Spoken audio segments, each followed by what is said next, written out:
Padahal yang meng-create itu adalah justru para konten-konten creator yang tadi. Contoh misalnya ya, kayak gini nih. Ada konten creator yang bikin di Instagramnya. Siapapun yang mau aku bantu, aku mau giveaway nih 2 juta buat kalian. Coba sampein kesulitan-kesulitan kalian sehingga aku harus giveaway kepada kalian. Dalam kepala orang apa? Oh, dia bisa bantu orang. Maka dia mulai tuh DM-ini konten creator ini. Gue perlu bantuan dong, dan segala macam. Terus dia baca, terus dia ngeluh.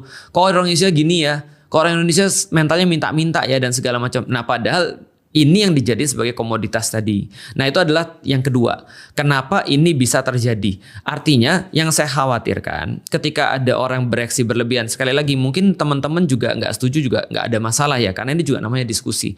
Saya cuma menyampaikan kekhawatiran saya tuh alasannya tuh apa. Yang saya khawatirkan contoh ya. Ketika dalam kasus ini terjadi orang-orang rame-rame nyari bapaknya. Pengen bantu bapaknya. Pengen kemudian memberikan bapaknya. Tapi bisa nggak sih kita berpikir bahwa hal ini justru akan menjadikan sesuatu yang lebih parah di esok harinya. Seolah-olah misalnya bahwa setiap orang harus dibantu. Nanti orang-orang akan bilang, kalau bapak-bapak tadi yang menjual es teh tadi dibantu oleh kalian mau untuk umrohkan misalnya, kalian mau untuk bantu dia misalnya, atau kalian mau untuk apa misalnya, lalu kenapa saya nggak dibantu? Padahal saya lebih susah daripada bapak-bapak tadi. Ada orang-orang nanti berpikiran demikian.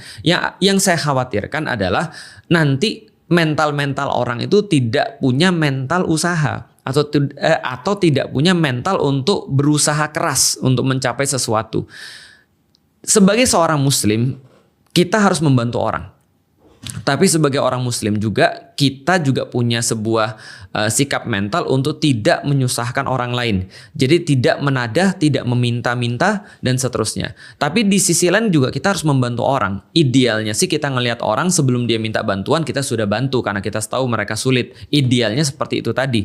Tapi saya nggak pengen mental minta-minta ini juga atau mental untuk berharap dikasihani orang atau mental dia menunggu untuk dibantu sama orang. Saya juga nggak pengen mental ini ada di antara kaum muslimin karena ini berbahaya juga. Sehingga nanti yang saya khawatirkan